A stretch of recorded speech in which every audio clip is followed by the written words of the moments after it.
Assalamualaikum warahmatullahi wabarakatuh. Selamat siang. Pada hari ini saya akan menyampaikan update pengendalian COVID-19 di Indonesia. Pertama-tama saya akan menyampaikan situasi kasus COVID-19 di Indonesia. Berdasarkan data, pada umumnya Pulau Jawa memberikan kontribusi kasus COVID-19 nasional sekitar 60 sampai dengan 70%. Namun, persen kontribusi tersebut mulai terlihat mengalami penurunan sejak Mei 2021, yaitu sebanyak 11,06% dibandingkan Januari 2021. Sedangkan Pulau Sumatera yang umumnya memberikan kontribusi kurang dari 20% pada angka kasus nasional, mulai mengalami peningkatan signifikan dalam 1,5 bulan terakhir, dengan kenaikan 27,22% di bulan Mei 2021 dibandingkan bulan Januari 2021.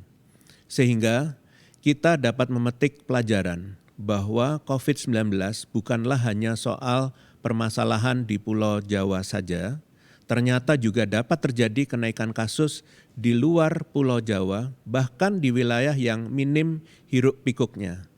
Ingat, jika tidak dilakukan antisipasi, maka COVID-19 akan masuk ke daerah asal Anda sekalipun sebelumnya belum pernah ada satupun kasus yang ditemukan. Dari data yang ditemukan bahwa 33 provinsi di Indonesia memiliki kabupaten kota yang berada di zona oranye dan 7 provinsi berada di zona merah. Mengingat akses antar kabupaten kota sangat mudah, walaupun ada perbedaan zonasi antar kabupaten kota, namun ini patut diwaspadai. Pemerintah di tingkat provinsi maupun kabupaten kota sudah sepatutnya memberikan informasi terupdate terkait zonasi risiko kepada masyarakatnya sehingga mereka dapat mengetahui kondisi di daerahnya. Dengan demikian, masyarakat diharapkan dapat mengambil keputusan yang bijak dengan berbasis informasi zona risiko ini, sehingga potensi penularan yang bersumber dari kegiatan masyarakat dapat ditekan. Informasi zonasi risiko ini dapat diakses melalui portal covid19.go.id. Bagi daerah yang berada di zona oranye dan merah, saya minta untuk terus meningkatkan kewaspadaannya. Pemerintah dan Satgas di daerah harus segera melakukan langkah-langkah penanganan sehingga penularan dan jumlah kasus yang muncul dapat terus ditekan dan mereka yang dirawat dapat segera sembuh. Dengan demikian, daerah-daerah ini dapat berpindah ke zonasi yang lebih rendah. Terkait penurunan jumlah kasus COVID-19 di Pulau Jawa, saya meminta kepada pimpinan daerah untuk mempertahankan dan tingkatkan capaian ini. Jangan sedikit pun terlena. Sedangkan untuk daerah di luar Pulau Jawa yang masih berkontribusi terhadap peningkatan kasus COVID-19, saya meminta agar tingkatkan kembali upaya pencegahan dan pengawasan terhadap protokol kesehatan di masyarakat sehingga kasus dapat terus ditekan. Berikutnya, saya akan sampaikan anjuran untuk berlebaran aman bagi masyarakat di daerah zona merah dan oranye. Untuk masyarakat yang berada di zona merah dan oranye, akan diberlakukan beberapa himbauan yang sifatnya cukup ketat, mengingat risiko penularan COVID-19 yang cukup tinggi di daerah yang masuk dalam zonasi ini. Saya mohon bantuan rekan-rekan wartawan untuk menyampaikan pesan ini agar masyarakat dapat berlebaran secara aman dan nyaman dalam masa pandemi ini. Pertama, terkait dengan sholat Id. Bagi masyarakat yang berada di dua zona tersebut, agar dapat memilih sholat Idul Fitri di rumah secara berjamaah, tujuannya tentunya agar dapat menghindari terciptanya kerumunan yang berpotensi menjadi area penularan COVID-19. Perlindungan kepada diri sendiri dan orang lain di masa pandemi ini merupakan salah satu bentuk ibadah juga bagi kita semua. Kedua, terkait dengan silaturahmi, Satgas minta agar masyarakat di kedua zona tersebut dapat mengurungkan niat untuk melakukan silaturahmi fisik. Manfaatkanlah teknologi yang ada untuk melakukan silaturahmi virtual bersama sanak saudara dan kerabat lainnya. Pemberian bingkisan pada saat Idul Fitri dalam bentuk apapun dapat dilakukan juga melalui metode pengiriman paket atau transfer. Terakhir, sejalan dengan kebijakan yang berlaku, maka akan ada pelarangan operasional untuk fasilitas umum di zona merah dan oranye. Satgas menghimbau kepada kepala daerah untuk mengkoordinasikan hal ini dengan fasilitas umum yang ada di daerahnya masing-masing. Meskipun fasilitas umum tutup, ada alternatif lain yang dapat dilakukan masyarakat selama masa liburan ini, seperti berbelanja online ataupun menghabiskan quality time bersama keluarga inti yang tinggal serumah. Satgas memahami situasi ini mungkin tampak tidak ideal, apalagi mengingat kita ingin bermaaf-maafan secara langsung dengan orang terdekat, namun semua bentuk pencegahan ini merupakan bagian penting dari usaha kita untuk mempercepat penyelesaian COVID-19 di Indonesia. Ingatlah, COVID-19 tidak bisa berhenti penularannya tanpa kolaborasi antara pemerintah dan masyarakat. Maka dari itu, masyarakat diminta kepada pemerintah daerah juga, utamanya yang berada di kedua zonasi ini, untuk dapat menegakkan protokol kesehatan sebaik mungkin dengan bantuan pantauan dari rekan-rekan Satgas di daerah. Dalam situasi yang mungkin kurang ideal ini, Satgas juga berharap masing-masing kepala daerah dapat menjadi contoh yang baik bagi masyarakat di daerahnya. Jangan sampai ada kepala daerah yang malah menjadi batu sandungan karena melanggar protokol kesehatan.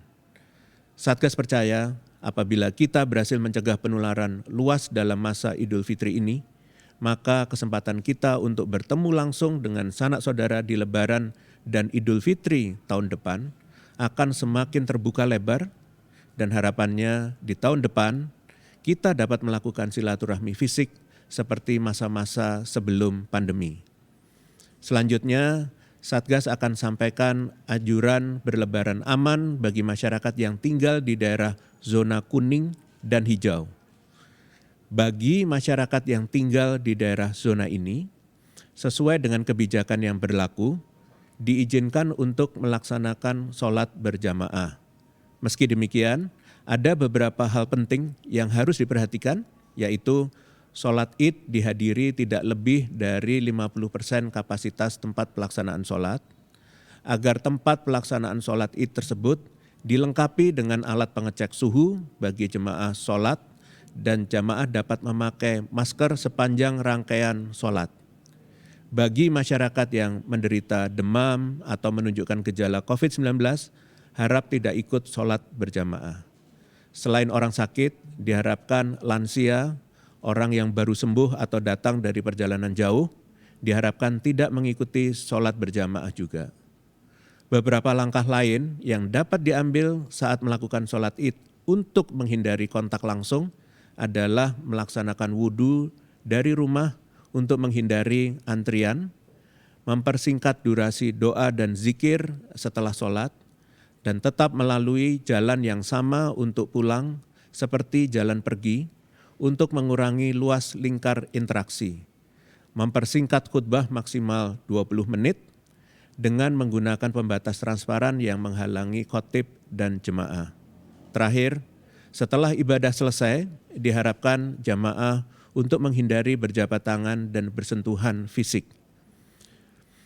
Praktik tatap muka di daerah zona hijau dan kuning memang diizinkan, akan tetapi Satgas tetap meminta masyarakat untuk meminimalisir interaksi fisik dengan orang lain, baik dengan menghindari atau mengurangi. Silaturahmi fisik juga tetap dilarang di daerah dalam zonasi ini, maka dari itu disarankan untuk melakukan silaturahmi virtual melalui video call atau conference. Ingatlah, silaturahmi fisik sangat berpotensi menjadi awal penularan COVID-19 mengingat kontak fisik yang seringkali tidak dapat dihindari dengan sanak saudara. Untuk fasilitas umum di zona kuning dan hijau tetap diperbolehkan untuk dibuka. Meski demikian, Satgas meminta penyelenggara fasilitas umum untuk sangat memperhatikan kapasitas dan jam operasional yang berlaku. Harus ada pembatasan jumlah pengunjung dan penerapan protokol kesehatan yang sangat ketat. Jangan sampai kelalaian penyelenggara menyebabkan terjadinya penularan COVID-19 dalam jumlah yang masif. Satgas di daerah juga posko-posko yang ada diharapkan dapat berpartisipasi dalam mengawasi kedisiplinan masyarakat selama masa-masa liburan ini. Satgas menyadari bahwa kebijakan yang diberlakukan bagi daerah zona kuning dan hijau terlihat sedikit lebih ringan. Akan tetapi, pada prinsipnya, silaturahmi fisik pada zona ini tetap dilarang. Bagi kepala daerah, Satgas tetap himbau untuk bertanggung jawab mengawasi perayaan Idul Fitri di daerahnya masing-masing. Jangan sampai terlena dengan status zonasi yang ada saat ini. Ingatlah, apabila kita abai, maka daerah dalam zona kuning dan hijau tetap berpotensi berubah menjadi zona oranye dan merah. Jangan sampai ini terjadi. Sebagai penutup, pemerintah menyadari dalam penerapan kebijakan peniadaan mudik tidak sepenuhnya sempurna. Namun demikian, kebijakan peniadaan mudik tetap dilaksanakan sesuai dengan peraturan yang berlaku, serta juga pemerintah akan mengantisipasi arus balik pasca Idul Fitri. Oleh karena itu, pemerintah terus meningkatkan koordinasi dan kerjasama lintas kementerian dan lembaga dengan pengetatan mobilitas melalui surat tes negatif COVID-19 yang sampelnya diambil dalam kurun waktu 1x24 jam untuk seluruh moda transportasi dari tanggal 18 sampai 24 Mei 2021. Kemudian pemerintah juga akan menggiatkan kegiatan tes kesehatan secara acak di berbagai titik strategis. Saya meminta kepada seluruh masyarakat Indonesia untuk dapat memanfaatkan waktu yang mustajab ini untuk berdoa kepada Tuhan Yang Maha Esa untuk membebaskan Indonesia dari pandemi COVID-19, sehingga Ramadan dan Idul Fitri pada tahun selanjutnya dapat diselenggarakan secara normal dan tanpa bayang-bayang pandemi COVID-19. Namun demikian, doa yang dipanjatkan juga harus diikuti dengan usaha. Untuk itu, saya mohon kepada masyarakat dan pemerintah serta Satgas di daerah untuk dapat mengikuti dan mengawasi seluruh penerapan panduan ibadah selama Hari Raya Idul Fitri dengan sebaik-baiknya sehingga kita semua dapat mencegah terjadinya penularan COVID-19 di hari yang fitri ini. Sebagai penutup, saya selaku juru bicara Satgas Penanganan COVID-19 mengucapkan selamat Hari Raya Idul Fitri 1 Syawal 1442 Hijriah, minal aidin wal faizin, mohon maaf lahir dan batin. Semoga seluruh ibadah kita di bulan Ramadan ini diterima oleh Allah Subhanahu wa Ta'ala dan kita terlahir kembali dalam keadaan yang suci. Terima kasih. Wassalamualaikum warahmatullahi wabarakatuh.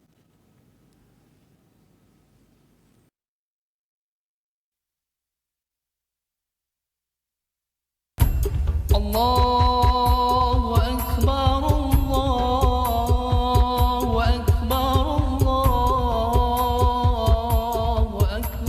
Allahu Akbar. Allahu Akbar, Allahu Akbar, Allahu Akbar. La ilaha illallah, wallahu akbar. Allahu Akbar, walillahil hamd. Keluarga besar Satuan Tugas Penanganan COVID-19 mengucapkan selamat Hari Raya Idul Fitri 1442 Hijriah. Mohon maaf lahir dan batin. Semoga kita semua mendapatkan perlindungan dari Allah Subhanahu wa Ta'ala, terhindar dari ancaman COVID-19 dengan tetap mematuhi protokol kesehatan, mengikuti anjuran dari pemerintah, baik di pusat sampai ke daerah, bahkan sampai ke tingkat RT dan RW.